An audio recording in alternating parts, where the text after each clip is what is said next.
The evening rain had just stopped falling on the busy streets of Lagos when Chief Emeka Okafor stepped out of his black Mercedes and looked up at the small restaurant he had never noticed before. As the CEO of Okafor Industries, one of Nigeria's largest food companies, he was used to dining in five-star hotels and exclusive clubs. But tonight was different. Tonight, he was dressed in simple clothes, a plain shirt and dark trousers, ready to begin his undercover mission to understand how ordinary Nigerians really lived. The restaurant, called Momo's Place, was tucked between a phone repair shop and a small provision store along Ikeja Road. The yellow light from inside spilled onto the wet pavement, and through the glass windows, Emeka could see a few customers eating quietly at plastic tables covered with checkered tablecloths.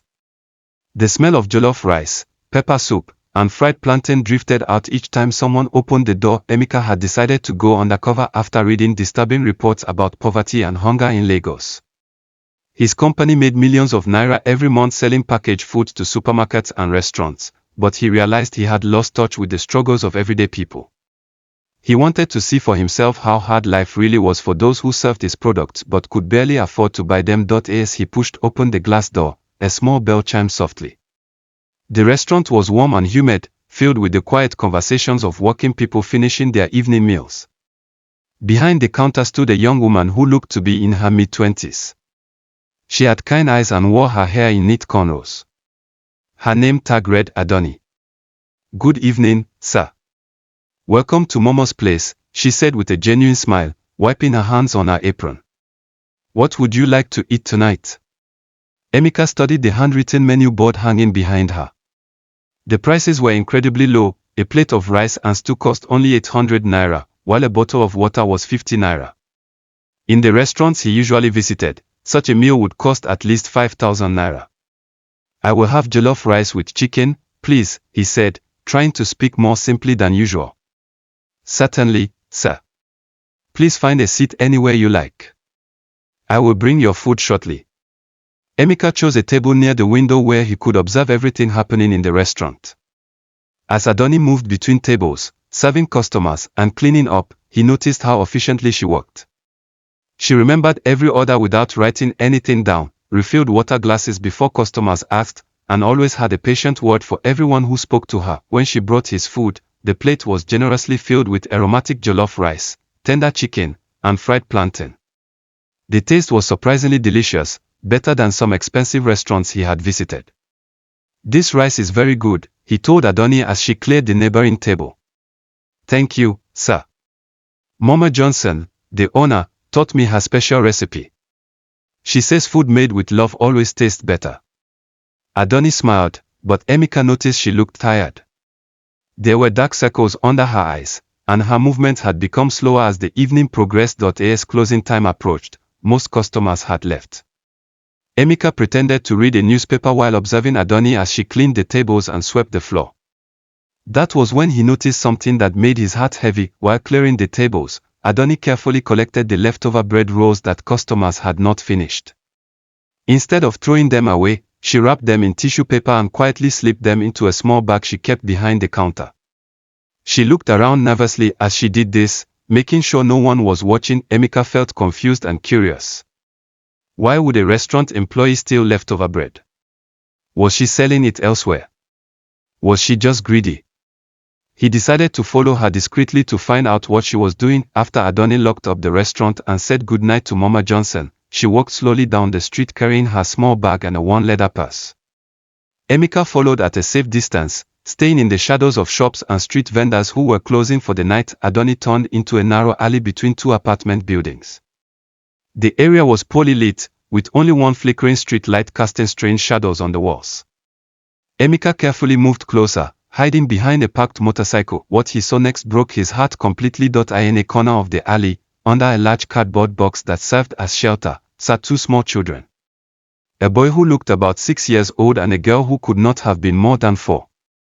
They wore clothes that were clean but clearly old and mended many times. Their eyes lit up with joy when they saw Adoni approaching. "Sister Adoni," the little girl called out, running to hug her legs. "Good evening, my darlings," Adoni said softly, kneeling down to embrace both children. "How was your day? Did you stay safe here?" "Yes, sister.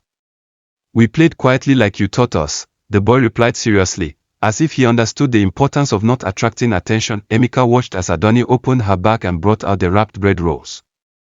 The children's faces filled with happiness as she handed them the food. Eat slowly, she instructed gently. And remember to save some for tomorrow morning before I come back from work. As the children ate hungrily, Adoni stroked their hair and told them a soft story about a princess who lived in a beautiful castle. Her voice was full of love and tenderness, making the dark alley feel like the safest place in the world. Emeka felt tears forming in his eyes as he realized what was happening. These children were living on the streets, and Adoni, who was probably not much older than a child herself, was taking care of them. The bread she had taken was not for profit or greed. It was to feed two hungry children who had no one else in the world. He thought about his own children, who had never known hunger or homelessness. They slept in comfortable beds, attended expensive schools, and complained when their food was not exactly how they liked it. Meanwhile, these little ones were grateful for stale bread rolls and considered a cardboard box their home. "Sister, will you stay with us tonight?" the little girl asked hopefully. "I cannot, my dear. I have to go to my room so I can work tomorrow and bring you more food.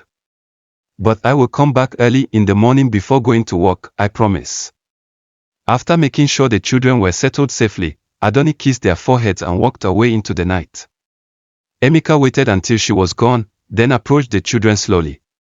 "Hello," he said gently, not wanting to frighten them. The boy immediately moved protectively in front of his sister. "Who are you, sir? We are not doing anything wrong." "I know you are not, son. I just want to help."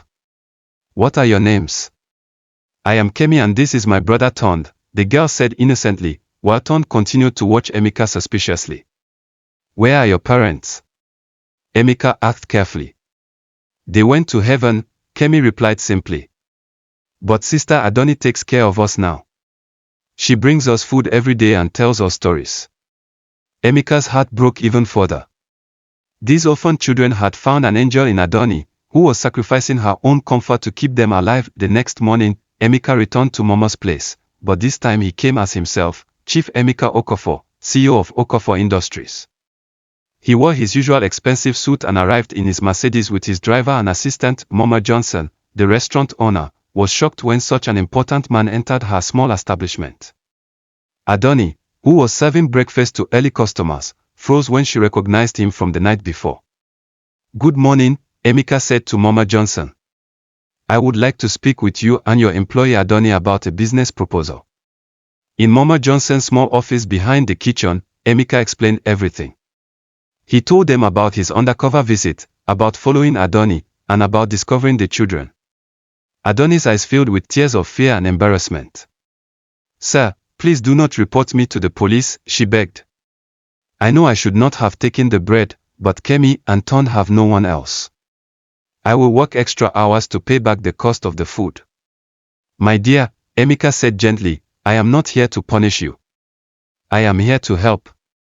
What you are doing is not stealing, it is showing the kind of love and compassion that this world needs more of."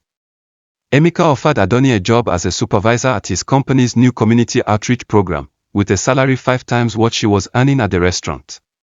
He also arranged for Kemi and Tond to be placed in a good children's home where they would receive education and proper care, with Adoni being able to visit them every day and eventually adopt them legally when she was financially stable. But the story did not end there. Inspired by Adoni's selflessness, Emeka established the Adoni Foundation, which provided meals and shelter for street children across Lagos.